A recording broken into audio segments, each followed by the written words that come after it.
We weren't allowed to talk to women. No sleep horror story. I was born into one of those old families of the South, the kind that has long since toppled and decayed, attempting desperately to hold itself together.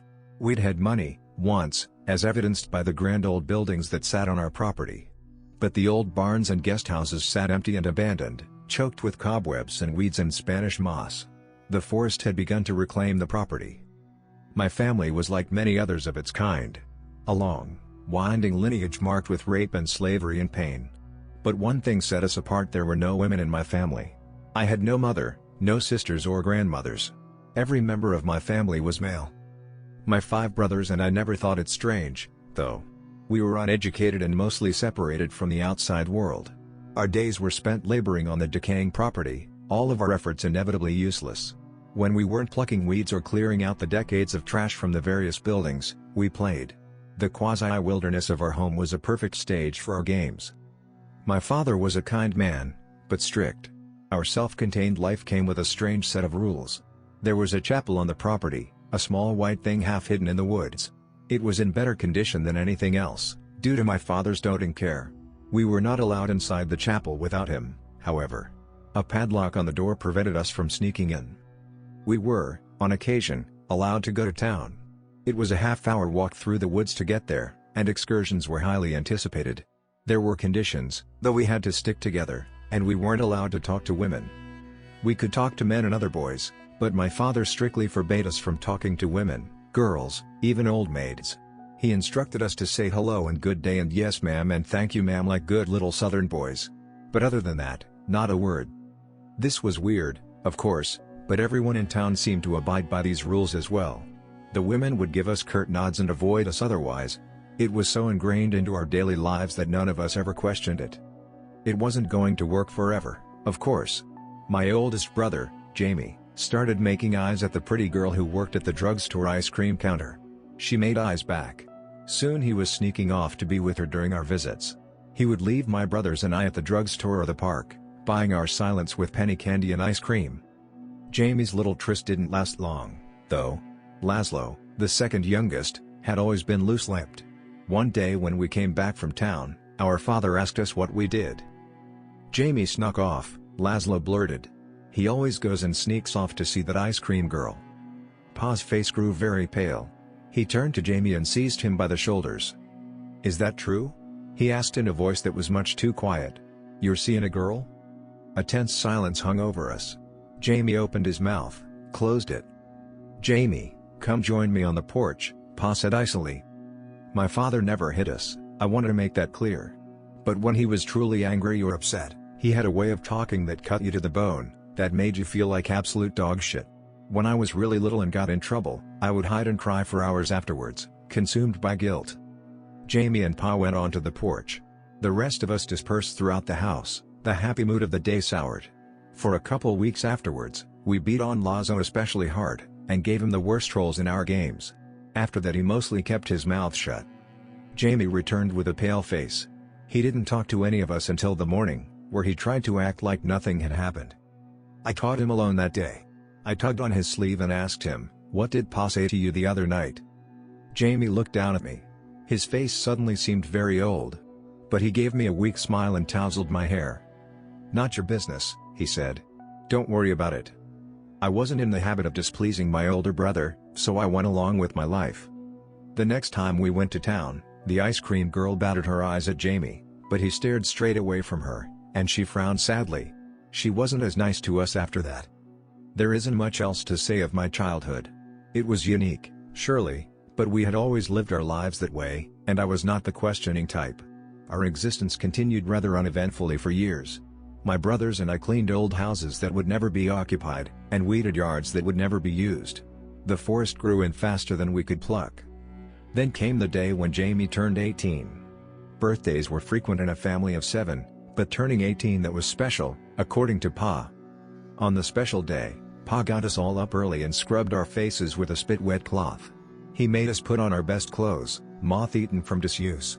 He gave Jamie one of his old suits, and it hung baggy on his thin frame. Then we gathered in the chapel. Inside, the air was still and silent. I remember feeling disappointed at the sight of the perfectly normal interior. I always expected there to be some great, terrible secret that my father was guarding.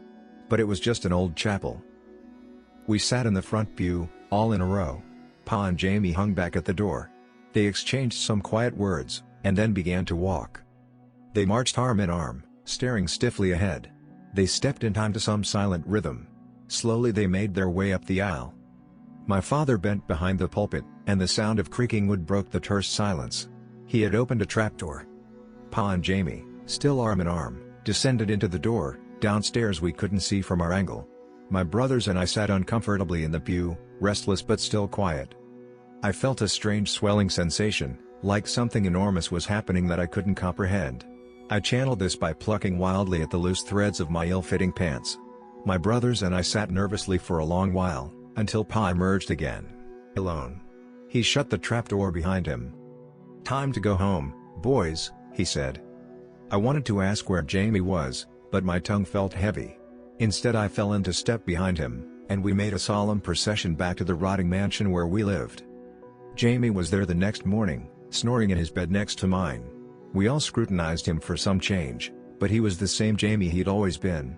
The only answer to our questions we received was a hard sock in the arm when we bothered him too much. A few months later, Pa came into our room in the middle of the night. I had been lying awake, but I pretended to sleep as he quietly roused Jamie and led him out the door.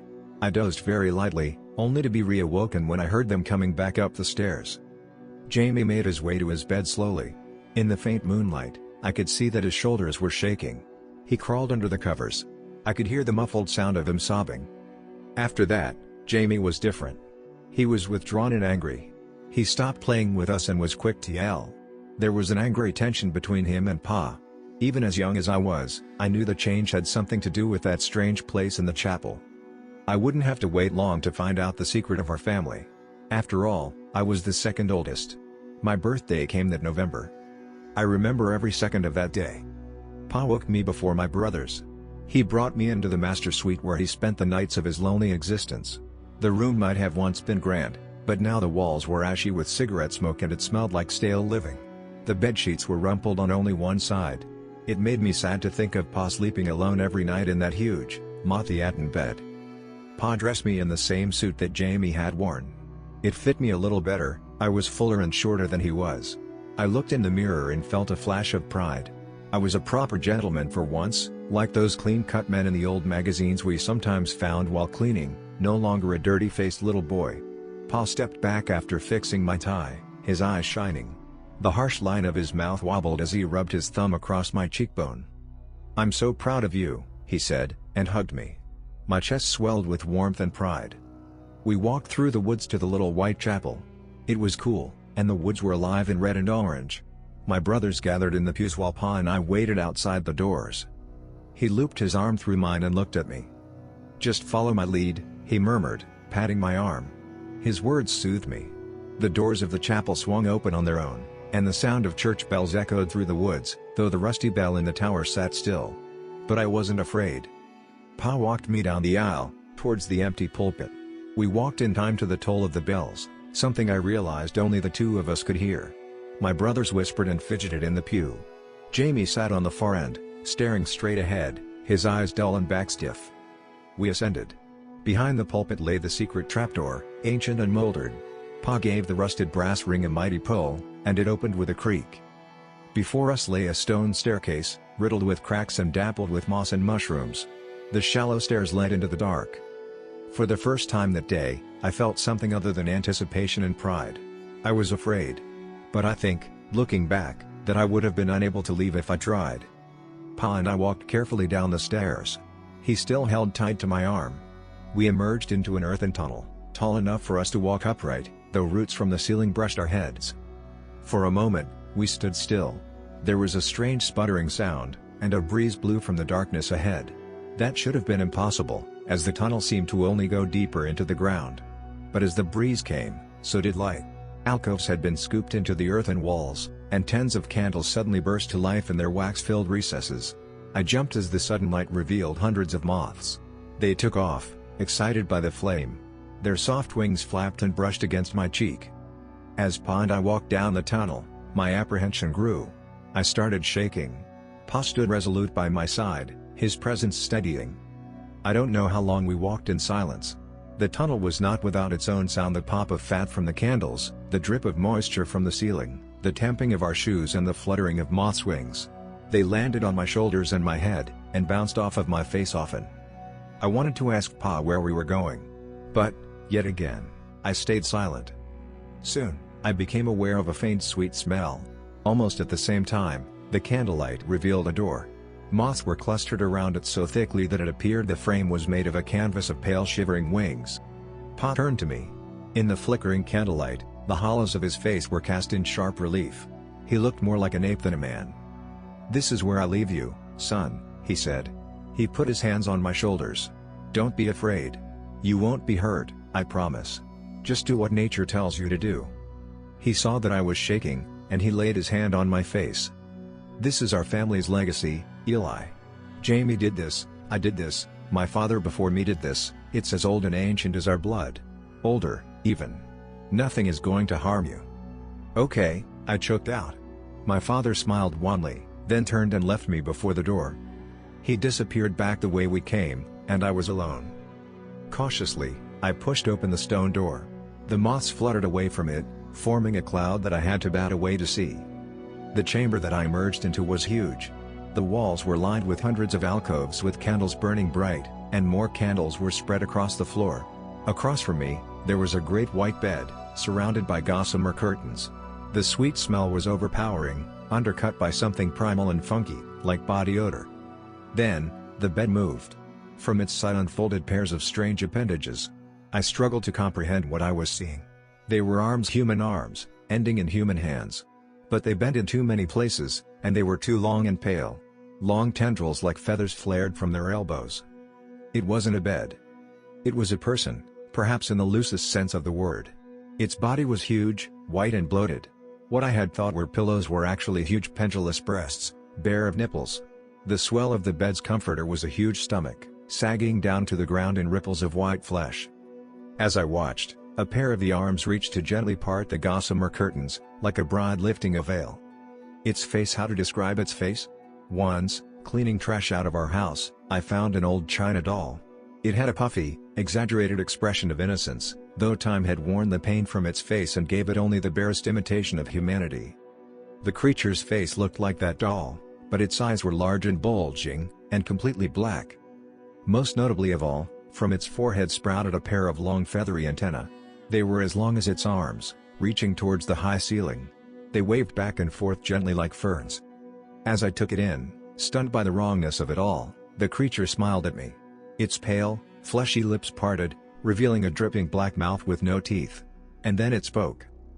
"Hello, sweet Elias," it said. The voice was so wrong. The intonation and words were clearly English, the voice feminine. But it had a weird buzz to it, and a thick quality like someone speaking with their throat blocked. I was somehow able to find my own voice.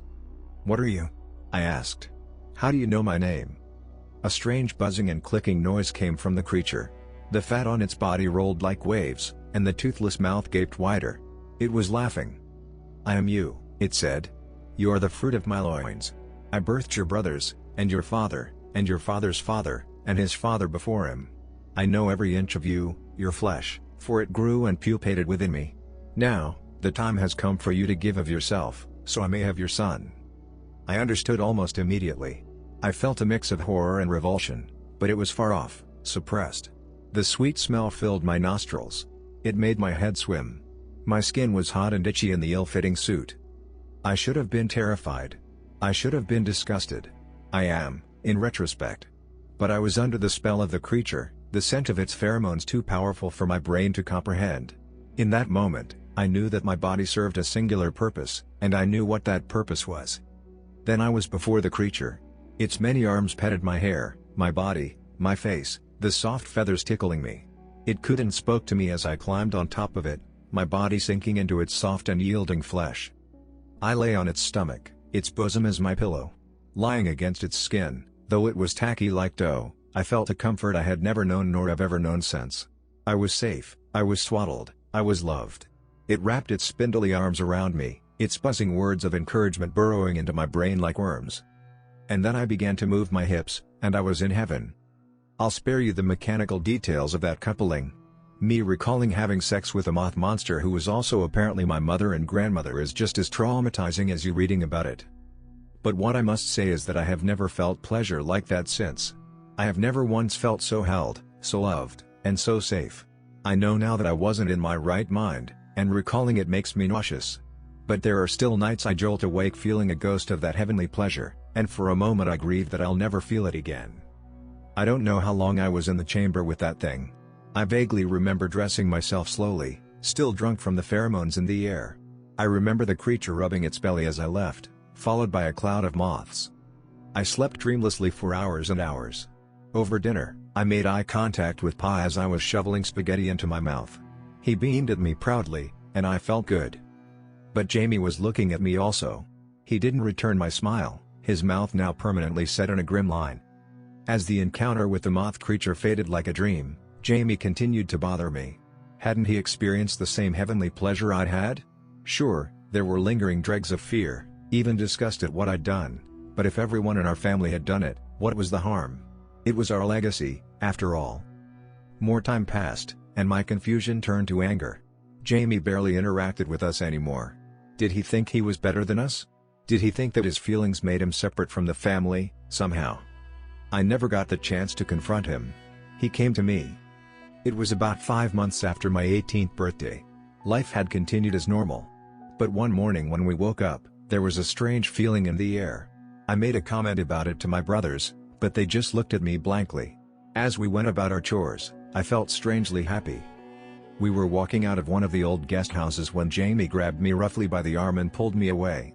He was nearly nose to nose with me, and his eyes were bright and wild. "You listen good now, Eli," he hissed. "Why the hell do you think Pa never let us talk to the girls in town?" I looked at him in confusion. "That thing in the chapel," he continued. "It doesn't want outside competition. It gave birth to all of us, boys. But it can't control the gender of the baby it makes. Why do you think there's no girls in our family? What do you think happens when one is born?" The beginnings of dread began to creep up from my stomach. "Yours is coming today," Jamie continued, his mouth turned into a scowl. He let go of the vice grip on my arm. "And for your sake, I hope it ain't a girl." His face fell. I wasn't so lucky. Before I could say anything, he was gone, stalking off after the rest of our brothers. I stood staring after him. As night came, my dread grew. Gone was my pleasant mood from before. Night found me sleepless, and I stared at the ceiling for hours. When the door creaked open, I knew it was Pa. He came to my bedside and motioned for me to join him. We made our way through the dark woods to the chapel. The bad feeling was everywhere, soaked into the very air.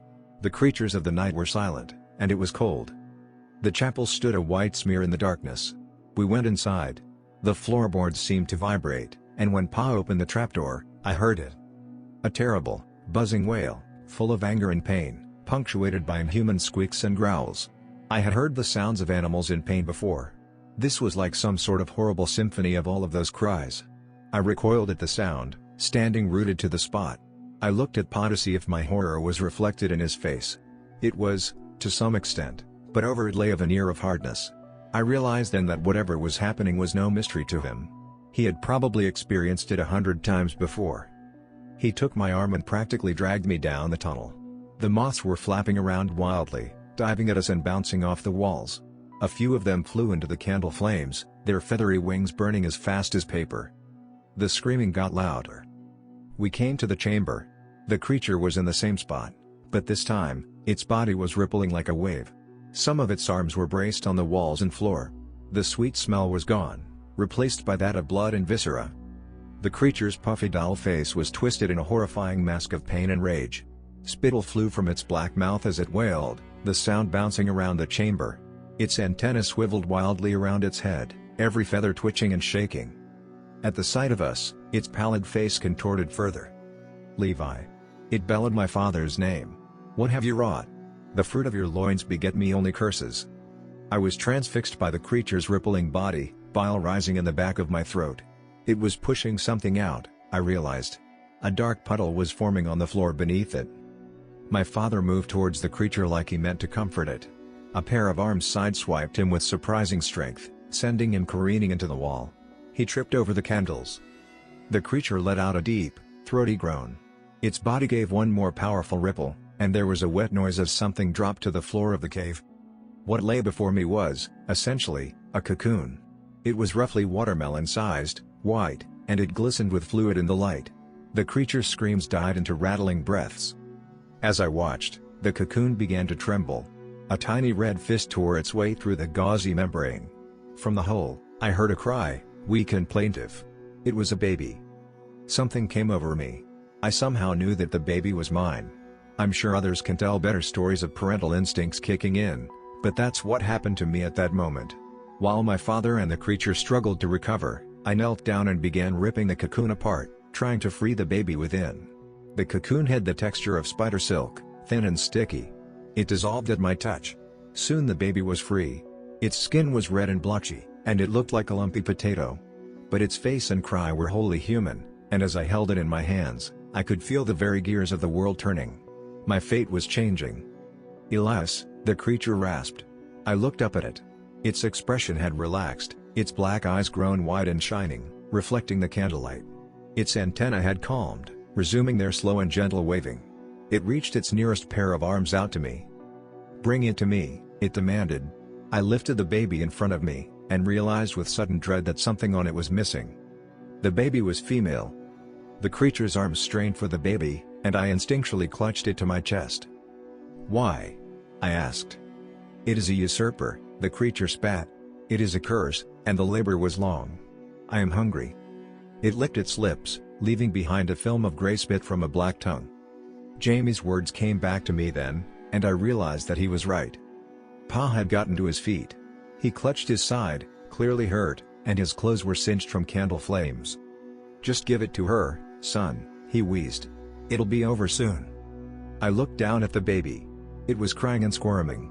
It grabbed onto my shirt as tightly as it could, its little fist balling in the fabric. For the first time in my life, I made my own decision. I turned away from my family. And I ran. I held the baby tightly to my chest as I sprinted into the tunnel. My father called after me, but his voice was drowned out by a buzzing wail that grew in volume until it seemed a physical thing, a wave pushing me out. Moths bounced off my face. As I ran past the candles, they blew out, filling the tunnel with darkness. I thought I heard my father scream, a sound of terror beneath the creature's anger. I don't like to think about it. I left our property towards town, the baby still bawling loudly. Finally I had to stop running, my lungs burning and my legs cramping. I have never been as afraid as I was limping through that dark forest, my daughter's cries a dead giveaway to any who would follow. But nothing did. I walked through the town, knocking on doors until someone answered. My daughter's sobs had tapered from a steady stream to quiet whimpers, and I knew she needed care soon. The ice cream girl answered the door, her hair mussed with sleep. She took in the sight of me, recognizing me immediately, and her eyes widened at the baby in my arms. "Please help us," I croaked. It was the first time I'd spoken to a woman, really spoken. Shirley's family took care of me for a while. They taught me how to care for my daughter, how to change diapers and prepare formula and burp her. I never left their house for fear of seeing my family. I was there for only a week or two, then my daughter and I hit the road again. We went from town to town, surviving on the kindness of strangers. It was usually women who ended up helping us. I met all kinds of women hardened by the world, bitter ones, gentle ones, fiery ones. They taught me about the world, about all the things I'd been missing. When we were far enough north that I felt safe, I began trying to settle down. My daughter was growing into a healthy, fat little toddler. She was the axis on which my world turned. Everything I did for her. Eventually I named her Debbie for short. I found a decent job, with on-site daycare for Debbie. Back then, it was a little easier to provide for a child than it is today, I won't deny. But I still worked myself to the bone. It was the easiest way to chase away the shadows that plagued my mind. I had lovers here and there, both men and women, but nothing lasted. Sex was difficult for me, considering what I had been through. I always felt disgusting afterwards, always unable to ignore the simple fact that it would never feel as good as that. And that knowledge made me feel like a monster. Eventually I stopped trying to feign interest in sex, and I was happier for it, but it meant that I never got into a real relationship. I didn't need a relationship. I had Debbie. And as the years passed and she grew bright and smart and funny, the shadows of my past seemed farther and farther away. But I was a fool to let myself be comforted by time. I cannot escape the curse of my blood, no matter how far I run. Yesterday was Debbie's 14th birthday. Today she locked herself in the bathroom in the morning, crying for hours. When she finally let me in, I could barely contain a scream. Because there, bursting from my daughter's forehead, was a pair of long feathery antennae. Please like and subscribe, and tap the notification bell icon below to get notified of more Reddit DTS videos. This is RedditJoe channel. Your everyday Reddit.